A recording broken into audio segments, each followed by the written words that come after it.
Hey guys, thanks for watching Homesteading on the Side.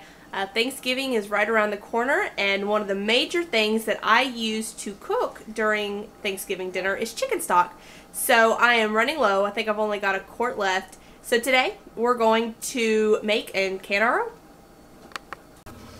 Alright, so I start with the biggest pot that I have, well at least I use for cooking. And to it I have a bunch of chicken thighs, because I don't cook with them that often. We prefer the white meat, the breast. So chicken thighs, any bones I have left over from cooking, any odd pieces, like if I only used one chicken breast and I saved another one, there's one in here.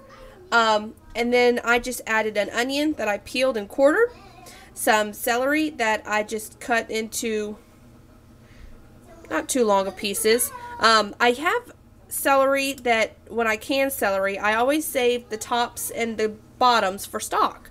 Well, the kids wanted some celery and peanut butter as a snack, so I went and bought some fresh celery.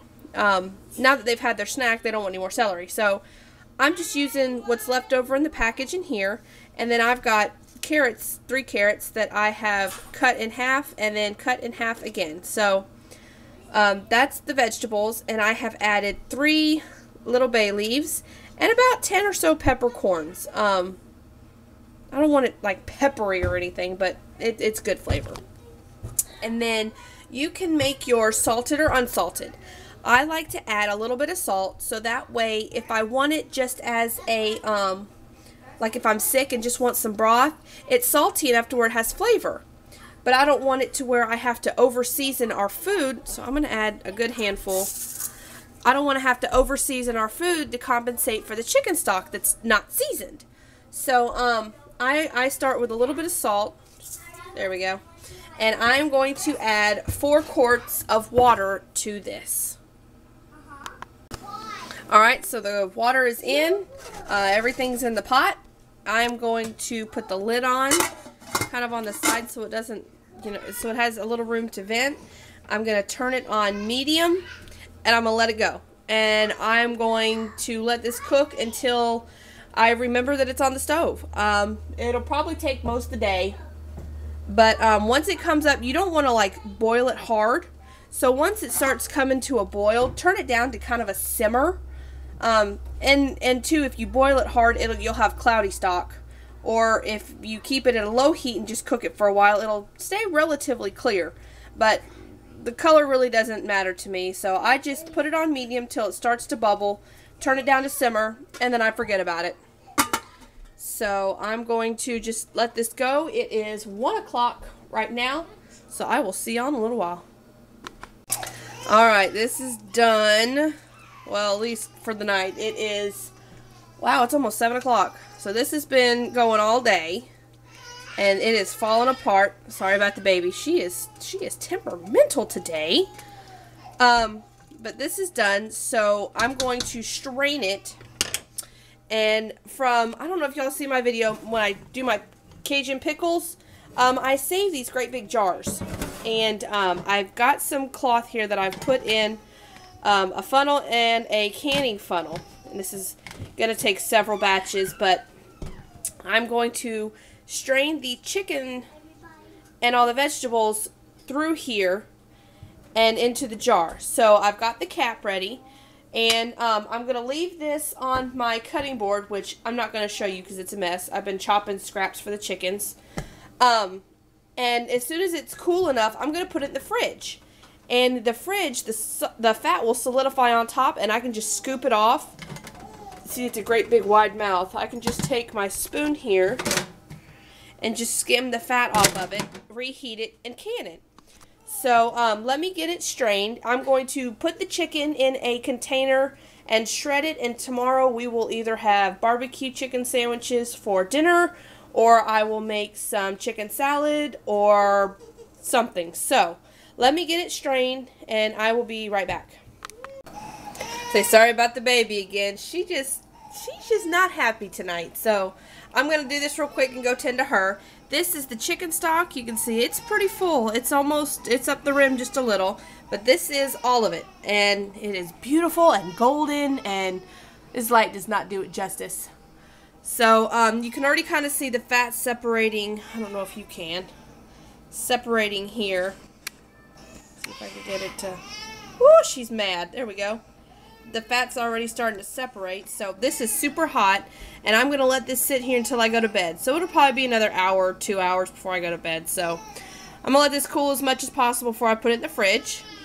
This is all the leftover chicken pieces that will either be lunch or dinner tomorrow, depending on whether or not we go eat after church. And this is just some of the fat that I skinned from the top. And it's the chicken pieces, all the vegetables, and a little bit of the fat. And this will either go to the dogs, which they love chicken broth, of course. I'll pour some of this fat over the dog food, and this will go to my chickens. So everybody gets to eat. So this I'm going to let cool. Put it in the fridge overnight, and I will see you guys in the morning.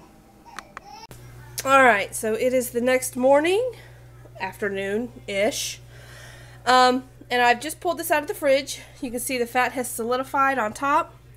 And I'm just going to skim it off and put it in a bowl.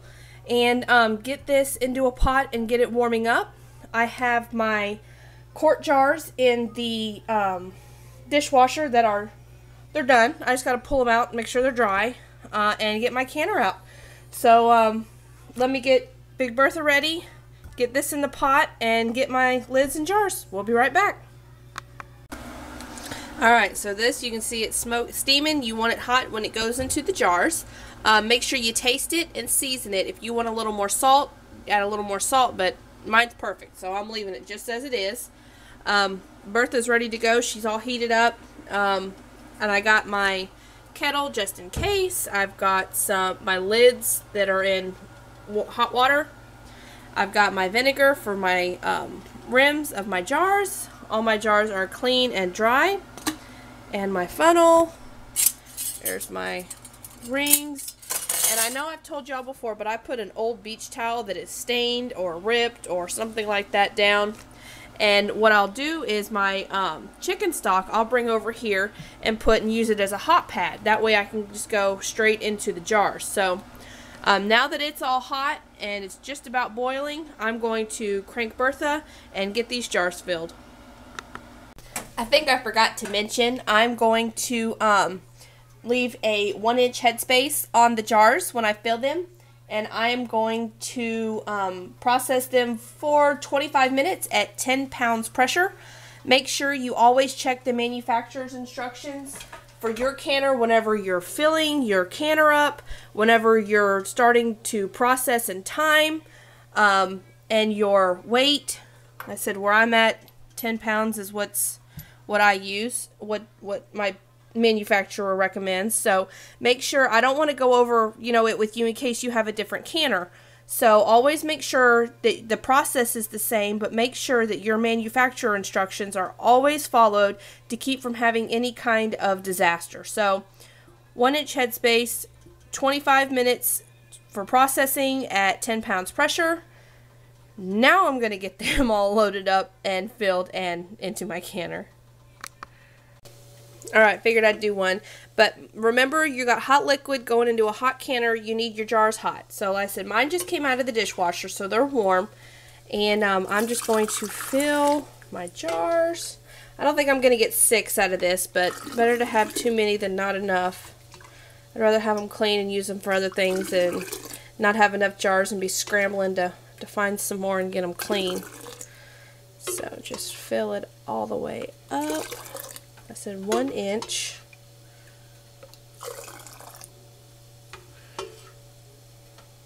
So using this towel, having my pot here for like a hot pad, it's wonderful. Makes it so much easier. Alright. And even though I've been doing it a while, I still make sure that I have my headspace right. Just, I don't know, pressure canner makes me really nervous. I've done it 1,000 times, and I still get nervous every single time I go and use it.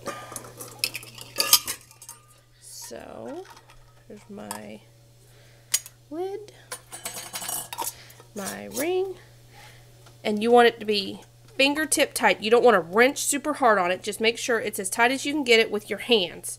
So there's that one, and I think I may have enough for one more,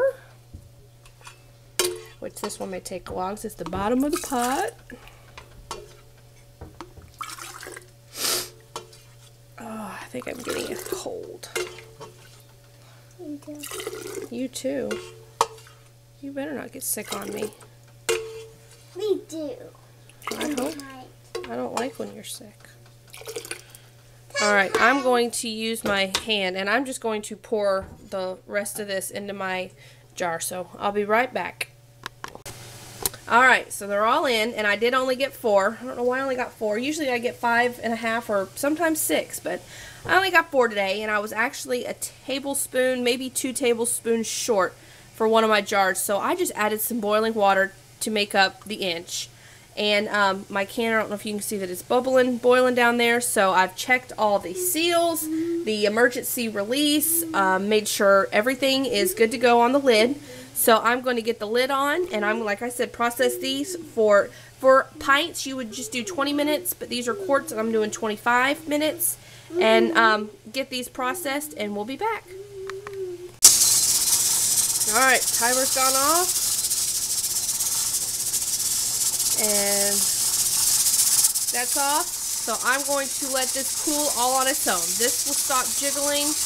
This will pop down. That one will pop down. And it won't make any noise. This will not have any steam underneath it if I move it. So I'm just going to let it cool on its own. Never try to cool it down faster than by its own accord. So I've got laundry to do, and I've got the kitchen to clean, so I'm going to go do that, and that should give time for this to be able to cool. Alright, that's down. It doesn't make any noise. It's still hot. So whenever you open it, make sure you open it away from you. I'm going to open it and get my jars out, and I'll show you what they look like in just a sec. Alright, there it is. It's beautiful golden liquid gold. Now it's time for me to prep Bertha and get some pickles going. So this is my recipe for chicken stock, and maybe I'll throw up a couple of my Thanksgiving recipes for how I use it. So let me know if you make it, and I hope you enjoy.